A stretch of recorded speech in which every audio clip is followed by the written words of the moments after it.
We'll start this video with a bit of information on me. I've been playing games for as long as I can remember. The earliest game I remember playing is Army Men Sarge's Heroes. I love all things film, TV and video games, and I want to put some of that energy into something positive. Your mission is to get to the landing pad for evac. Pronto. Now I could talk quality in this game, and the nostalgia that I have for it. Plastro's army has the helipad surrounded. There's no way out. Yeah? Well, we'll see about that. There is that one noise that everybody makes when they die.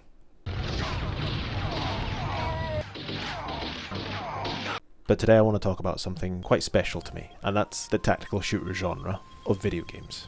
A genre I still feel is still really underused. So today I want to talk XCOM 2, Metal Gear Solid Peace Walker, and Metal Gear Solid 5.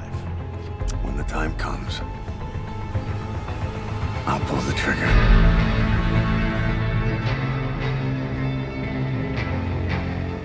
So let's get into it, and we'll start with an example from XCOM 2. In this game you play as the Commander. and you have your base of operations where you send your people out and control their every move, similar to SOCOM's US Navy SEALs. In that game you could not only order your squad mates to go and do things, but you could verbally tell them that through a headset. And if I got more invested in that game, I'd probably be talking about that today as well. But when I found that the squad didn't follow my take a poo on the floor order, I went back to my Legos. In my defense, I was 6.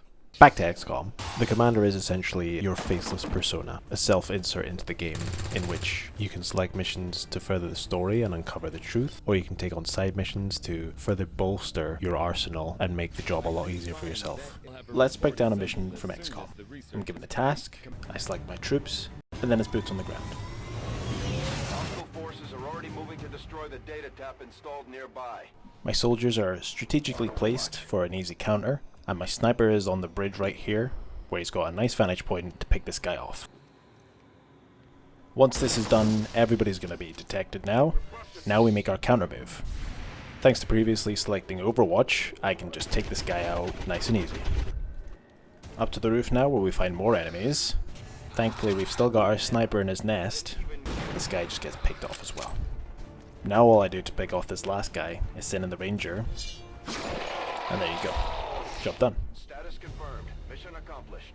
I could have tackled that mission in a myriad of ways with different soldier types, less people, more people, it really depends. And that's what makes it so much fun. You can approach any mission any way you see fit. And in this next example, we're going to see how just one man can really take care of business. So this guy has stacked together different abilities where he's got a really high dodge rate, as you can see. And anytime somebody comes near him, it activates a retaliation move, where he just hits them if they come in close proximity to him. And that, coupled with the sword, is just unstoppable. To top it all off, he then calls in his exfiltration on the enemy infiltration, so that whenever they land, it's on his position, and he gets a couple of cheap shots in before he just then leaves. Menace 1-5, status confirmed. Export charges detonating. That was an extreme example, but let's look at Metal Gear Solid 5 and how that same approach of freedom can really change an encounter. For example, in this mission right here, I'm taking on a tank unit, and instead of killing everyone, I'm taking them from my own base. Now what I do love about Metal Gear Solid, and similar games like Hitman, is that you have this freedom of approach that's set apart from something like XCOM, which as a strategy game is very much a tile basis of movement, whereas everything that I do in this game is real time. And this is the core of what I really want to talk about, this sense of untethered gameplay complemented by the AI that responds to the player's impact on the world around them. Some examples are that if you begin to headshot enemies a lot more, they'll start to wear helmets as the game progresses. You'll have more snipers that will have thermal vision to counteract your infiltration of facilities under the cover of night. You'll have people that have gas masks if you use things like smoke grenades. If you infiltrate a base too often, the enemies will begin to use mines to discourage your sneakier approach. So there is this sense of escalation and the enemies adapting to your playstyle that really just keeps the game fresh. As you progress in the world, so too do the enemies when they try to counteract your approach to combat. Veering off track a little bit here, but I think it's worth mentioning that I started a playthrough of Days Gone quite recently, and I wanted to compare the AI from both the games here.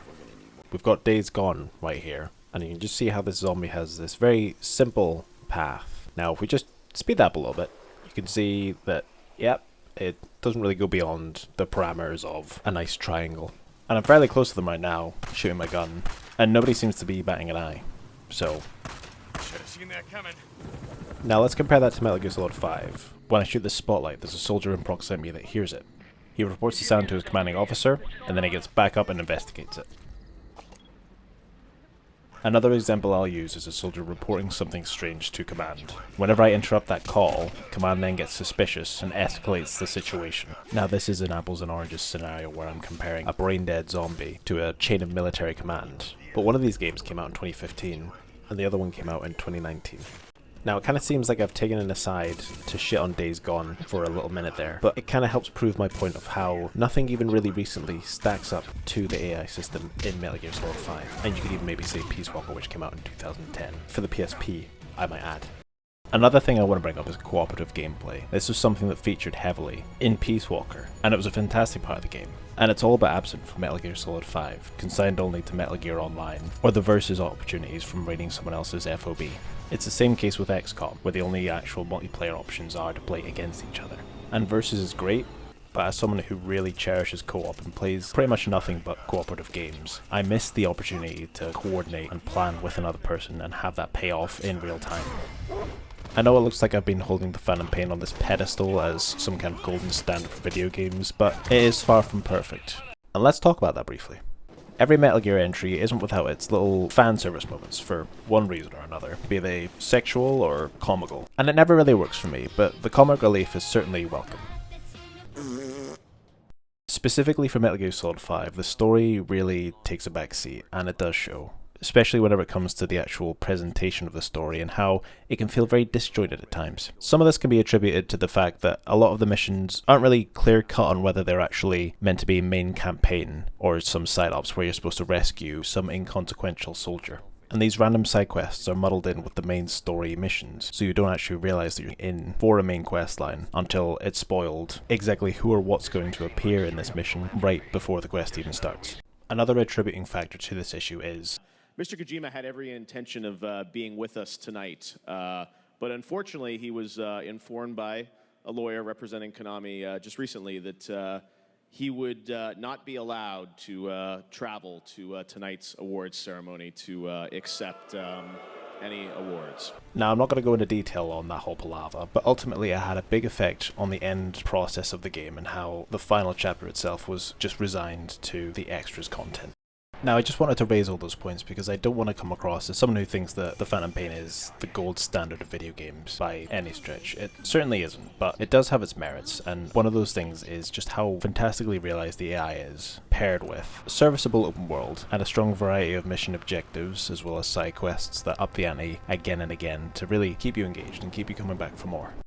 In essence, I play these games because to me, they offer some of the most fun I can have with a video game. And it's all owed to the game loop, encompassing things like getting your supplies, your soldiers, prepping for a big mission by developing the latest piece of equipment. And not only the moving forward, but the setbacks that come with that, like some mysterious disease that affects your soldiers, or an alien ship intercepting your crew, and having to have one of the most exciting fucking last stand moments that you'll ever have in a video game. Ultimately, what I'm trying to say here is, let's have more of these types of games. If Konami managed to actually put out a game tomorrow that was the same caliber of Metal Gear Solid 5, maybe not even necessarily with the same characters, I'd buy it.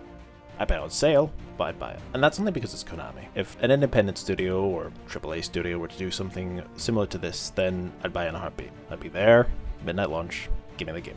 So consider this a throwing down of the gauntlet from your average consumer, game devs. There are plenty of people who I'm sure feel the same way, and I'm eager to start a discussion on this in the comments below, if anybody actually gives a shit about what I'm putting out here. I'm sure there's a lot of people who are prepared to be blown away by the next big stealth game. So, put your money where your mouth is, and to everyone who watched this video, thanks for your time.